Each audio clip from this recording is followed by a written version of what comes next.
Welcome to Dialogue, a discussion series produced by OSU's John Glenn College of Public Affairs and WOSU Public Media. I'm WOSU News Content Director Mike Thompson. Our topic, the Great Resignation. Why are people refusing to work? We have read, heard, and seen the stories in the news. We've seen restaurant servers struggling to take care of more tables than normal. Maybe you manage a company that cannot fill a vacancy. Maybe you quit your job in the past year or two, either for another job or to change careers. There is a lot of churn in the labor market. The nation's quit rate hit a 20-year high last fall. Over the next hour, we'll dig into the reasons behind this great resignation. We'll see how it's affecting us here in Central Ohio. We'll explore whether this is the new normal. We'll also consider whether the great resignation is really just the great reorganization of the labor force. Joining us are Bill Lafayette, Central Ohio economist and founder of Regionomics, Lisa Pat McDaniel, CEO of the Workforce Development Board of Central Ohio, and Sangeeta Lakhani, co-founder of Service, a Central Ohio relief program for hospitality workers. Bill Lafayette, let's start with you. You have been watching the economy for a long time, both the economy here in Central Ohio and nationally. When you see that quit rate, what do you make of it? Well, it's really a question of people simply going off and finding other careers, just greater dissatisfaction with their current situation. Surveys have shown that more people than ever are thinking about changing their careers, quitting for a better job. That's happening a whole lot more than people simply leaving the labor force. Is Columbus any different than the rest of the nation? Is the quit rate in Columbus any different than the national quit rate? Well, I don't have the Columbus rate. There is no such thing, but the Ohio rate is certainly comparable to what we're seeing at the national level.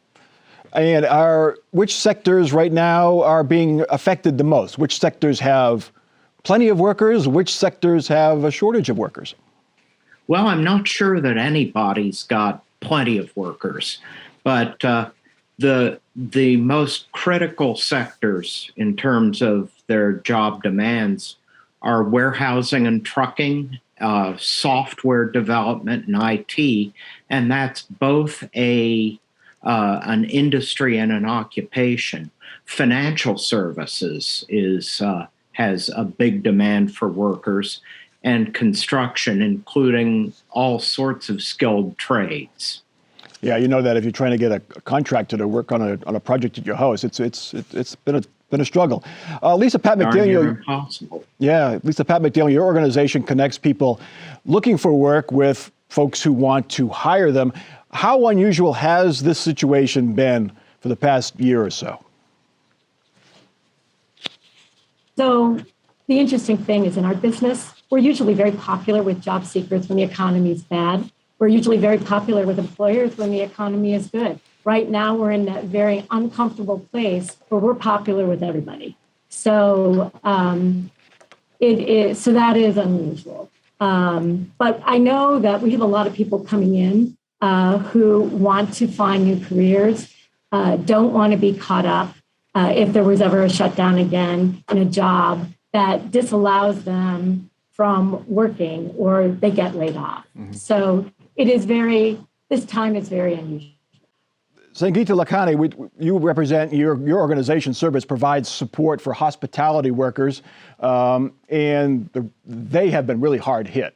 They shut down the restaurants and bars and hotels early in the pandemic, and then they have slowly come back, then they shut down again. People have been slow to come back to restaurants. The quit rate, as I mentioned, is high among hospitality workers. Why do you think that is? So many layers to that question.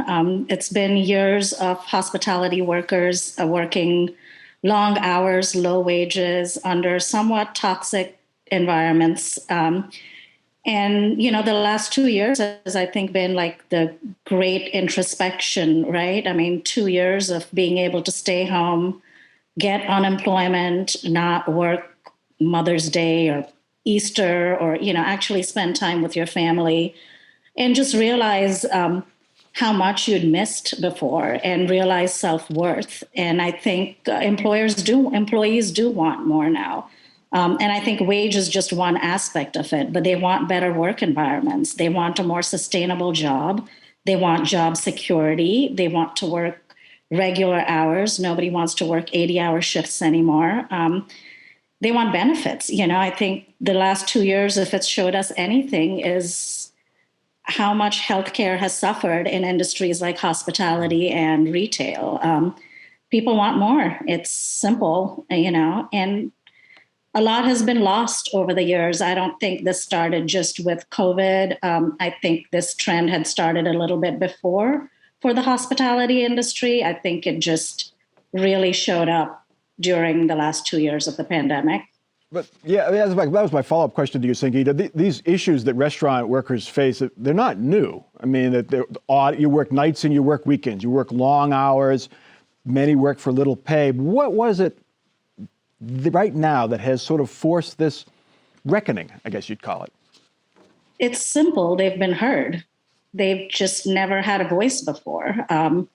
We've been screaming it for years, but nobody stopped to listen. And I think the spotlight on the restaurant industry over the last couple of years has really made a difference, because now you've given a little power to the labor force, which they've never had before. People are listening to them. People are paying attention to this labor shortage in restaurants because it affects everybody, right? I mean, who doesn't go to a restaurant? We all use it, whether it's in the best times of your life or the worst times of your life. You need a restaurant. You need a catering service. You need servers. You need your local bartender. Like, we rely so heavily on what I would like to say are these frontline workers that have been never given the same credence as, their colleagues in another trade. And I think the last 2 years has been, for us, the great awakening, right? And people are just trying to claim that power back. Bill Lafayette, during the when we were trying to reconnect with you, I mentioned the quit rate for retail and for hospitality workers is 2/3 to double what it is for the rest of the economy. Those are also the lowest paid jobs in our economy. Is it coming down to simple pay, Bill Lafayette? Is that what's causing some churn in that sector of the economy?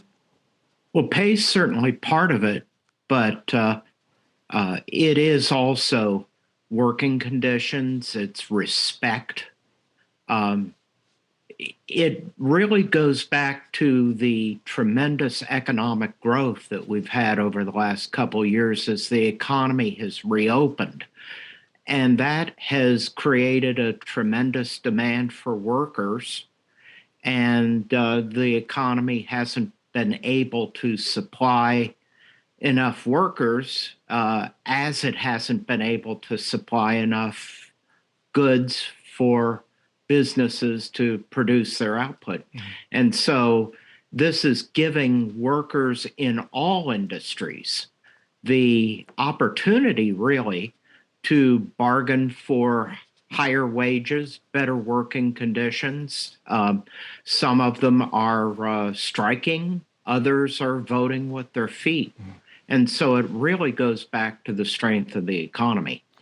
Lisa Pat McDaniel, this is kind of a sea change for employers, and you talk about flexibility as a key thing now that employees want. How are companies adapting to this? Are they willing to work with employees more often than they have in the past? Are they resistant? Well, I think some employers are definitely. I mean, those that have the ability to do that are. And I don't anticipate that changing into the long haul. They're going to have to look at their benefits. I mean, and for those who cannot pay a higher wage, they're really going to need to look at job quality, right? So when Sangeeta talks about our servers as an example, or those in retail, they really need to start looking at job quality if they can't look at higher wages. And I think employers are starting to come to that fact. Now, what that means for them, we're starting that dialogue with them now. Yeah. But if they want to remain in business, they're going to have to change the way they do business. Let's go to a question from someone in our audience. Again, if you have a question, please use the Q&A function on the webinar. And Diana Bergman, you have a comment or a question from one of you. Yeah, this is an observation and a question. This man went on vacation with his wife in January and February to Florida, and it seemed that there were more workers in restaurants than in Columbus, from Panera to high end. Any insights why it would be different in Florida? Bill Lafayette, any economic theories there? Well, I don't really pay much attention to the Florida economy specifically, but my guess is that that the Florida economy is more heavily geared towards tourism. There are fewer workers, certainly in Florida in general, than there are in Central Ohio, who are high skill, perhaps, certainly exceptions to that. But I think it's just the structure of the economy.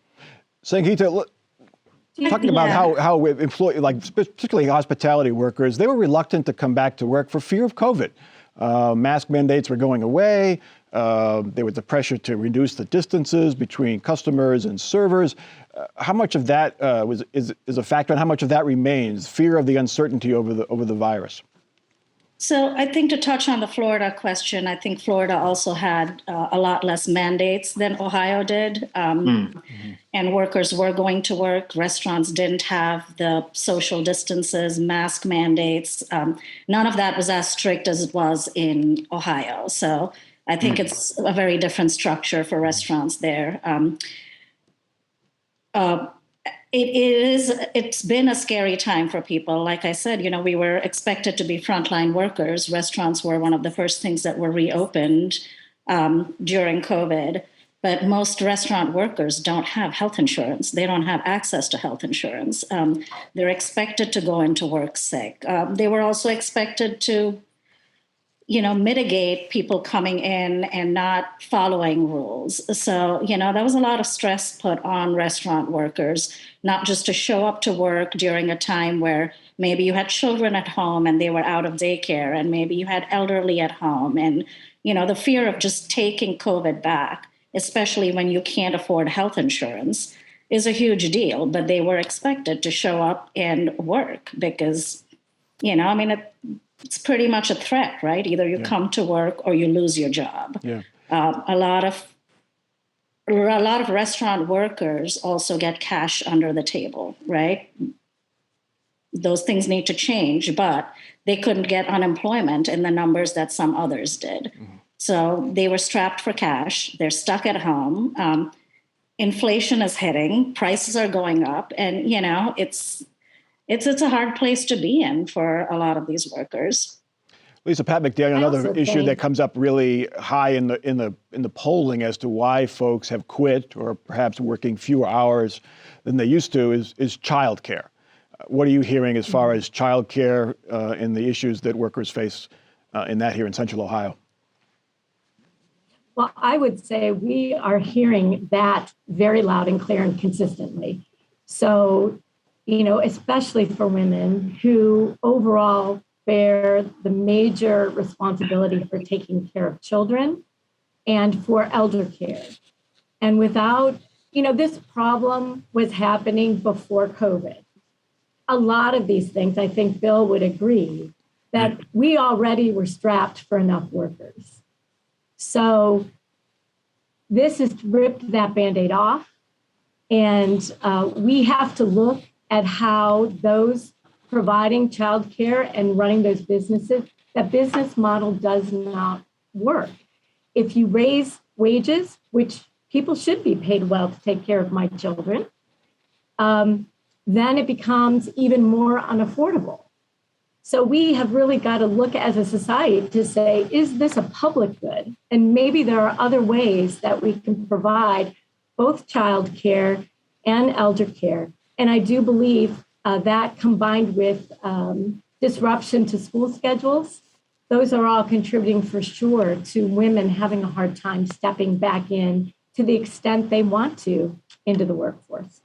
Bill Lafayette, during the peak of the pandemic, there was a lot of government help to help people get through it. There were stimulus checks. There were additional unemployment benefits.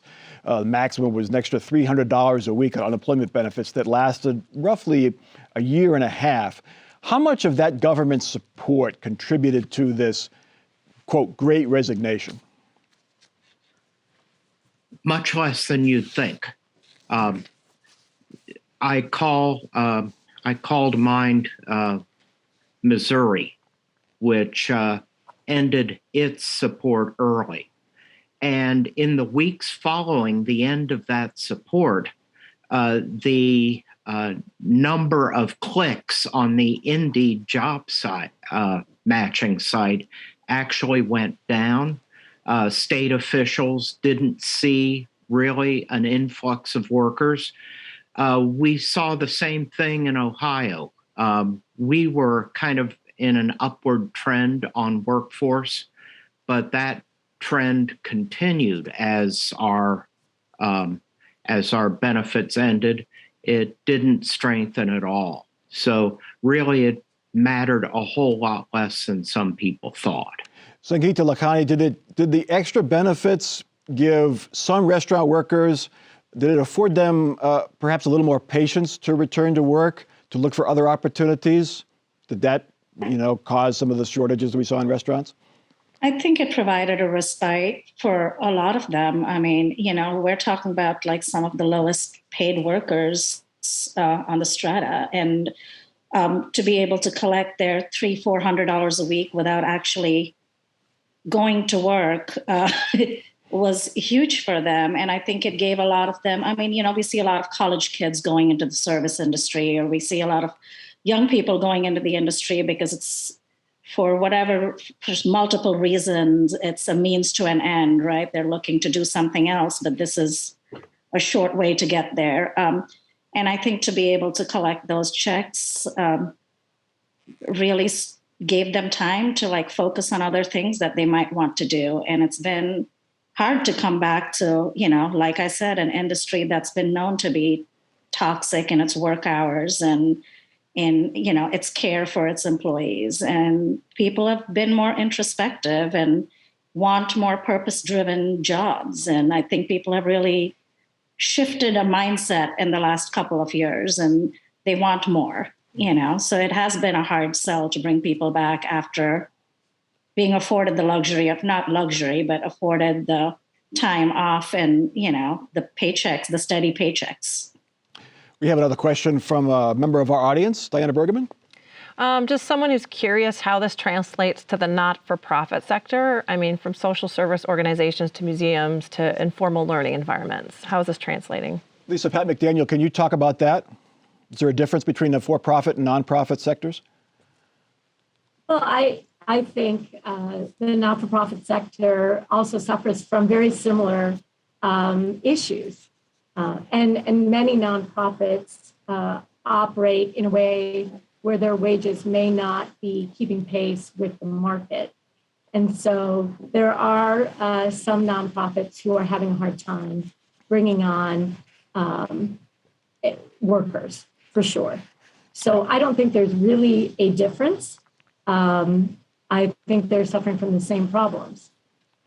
Do nonprofits tend to be more flexible with their employees or less flexible because usually they are understaffed? So you need your employees who are there to do a little more work than perhaps a for-profit company does. Right. Well, for example, the job center we operate, those people have to be there in the job center to see clients, although we have started incorporating more virtual, but not everybody we need to see is able to contact us virtually, right?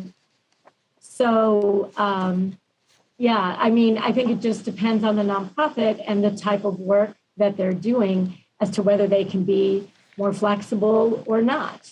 I don't know that we can say that about all the nonprofits, right? Just depends on what they're doing. Yeah. Diana, any more questions? Yeah, a bunch of them. Somebody's just asking, is being a hard worker still a good thing? Do more people pity hard workers now rather than admire them? For those who don't need to work hard to make ends meet, is there less ambition or reprioritization or something else? Who wants to take that one? I don't think it ever hurts to work hard. Yeah. I think that's a personal choice in life about the kind of person you want to be and what direction you want your life to go in. My motivation comes from my work, and my work comes from my motivation. I don't see separating the two. I wouldn't work less hard because somebody pitied me more or gave me a pat on the back. I'm working hard for self-gratification. But, I think that's a very personal question. Yeah. And also, you want to be rewarded for your hard work, hopefully, with either your pay or your benefits or even just the feedback you get from your boss, from your clients, your customers. Lisa Pat McDaniel, this whole work-life balance, that's really what this is all about. It's really, I think COVID has taught us a lot that, we only have so much time on this earth. We don't want to spend all of it at the office or at the factory floor or on the restaurant floor. I don't think, the fact that workers want to be respected for the work they contribute, they want to be compensated fairly. They want an employer who's invested in them. Again, all these things were true before COVID, but what COVID has taught us is as everybody sat at home or didn't sit at home and had to continue to work, serving the rest of us who have the luxury and privilege of sitting at home, I think it gave everybody an opportunity to rethink what it is. But I would like to just go back to the previous question. Unless people are independently wealthy, they aren't just sitting home. They still have to pay their bills. They still have to pay rent. So this idea that somehow people, there's a small group that are maybe demotivated to work. That would have been true pre-COVID. But people have to survive. And any payment by the government, unemployment, you cannot live off unemployment, and then that ends. So there are many other underlying reasons if a person's choosing not to go back to work right now. Actually, even saying they're choosing it is wrong. Some people may not actually have the choice to go back to work right now. So I just want to put that out there. Bill Lafayette, let's get to that economic issue. If you look at the stats that are out there right now, we have a low unemployment rate, a high quit rate, and a high inflation rate. They're all connected, are they not? Oh, they certainly are. Wages went up to entice workers, and that in turn gave people more money to spend. Supply was restricted because the economy essentially shut down for a few months in 2020 and still hasn't been able to completely recover its supply chain strength. And so as a result, we're seeing very, very high inflation that's driven. It's a classic demand pull inflation. And it's going to cool off a little bit this year, but the latest projections are it's going to stay high for most or all of this year at least. Is this kind of payback, or as they call it on Wall Street, a market correction? We had very low inflation for a long time, and wages stayed pretty low and didn't even keep up with the small rates of inflation that we had for a long time. Are we catching up now? We're having to pay people more because they're demanding more, and that's resulting in higher prices. Well, I think to some degree, yes. But the low inflation that we saw over the last decade, I think, was in part a function of the global demand and the global supply of goods and services. And the pandemic did a number on that. And it's more the pandemic than it really is catching up. So it's more the supply of goods being low than it is workers making more money and folks having to charge customers more to make up for the higher rates of pay. It's both. It's both. It really is both. Okay. Let's get another question from our audience. Diana Bergman. Yeah, how do you see this shift in workplace and workplace culture change education, both at the secondary and post-secondary levels? Lisa Pat McDaniel, you want to take on that one? That's an interesting question, and I'm not sure we know yet. I mean, I think what we do know is at the K-12 level, we've had a loss of advancement. So in other words, there are many children who have fallen behind because of COVID, because of school schedules being spotty, because people didn't have access fully to education in their homes. So we know that. We know that post-secondary enrollment has gone way down. We do know that kids were graduating from high school in 2020, 21, now 22, and they are not matriculating to college, as many of them as they were pre-COVID. And that is a problem, but it also means it's complicated because there are a lot of jobs that we have that require some post-secondary credential, not college, but they're also not matriculating into those programs as well. And so that is a problem for our future workforce, for sure, and for the workforce we need right now, because those kids who graduated in 2021 and maybe even 22 in some of the largest districts in the state are lost. And we have to do everything we can to find them. Bill Lafayette. But Bill Lafayette, do you have any theories as to why that's happening? Why folks are not going on to college or advanced training after high school? Well, I think for college, part of the problem is affordability. College has gotten more and more and more expensive. I am really dismayed to hear that people aren't going into post-secondary non-college programs, which can be a tremendous way to get a decent career without a mountain of college debt. And by the way, my little back-of-the-envelope analysis of the demand for Intel jobs suggests that a lot of those jobs are not going to require a college degree, just a fair amount of training after high school. Yeah, Intel, of course, is building at least 2 factories in the New Albany area. They hope to employ up to 3,000 people. They say the average wage will be around $135,000 a year. Sangeeta, there is a disparity because the folks with a college degree have been quitting at a higher rate than folks without a college degree. A lot of restaurant servers are early in their careers, may not have a college degree, maybe going to school nights. What are you seeing as far as the education gap in the service industry? I don't think that's ever really affected the service industry as much. I think the service industry sees people from all walks of life. But we do see more people. I mean, there definitely has been a shift in people trying to find more training programs. I've seen a lot of people go into coding because of companies like Intel and Google and Amazon offering jobs at that level.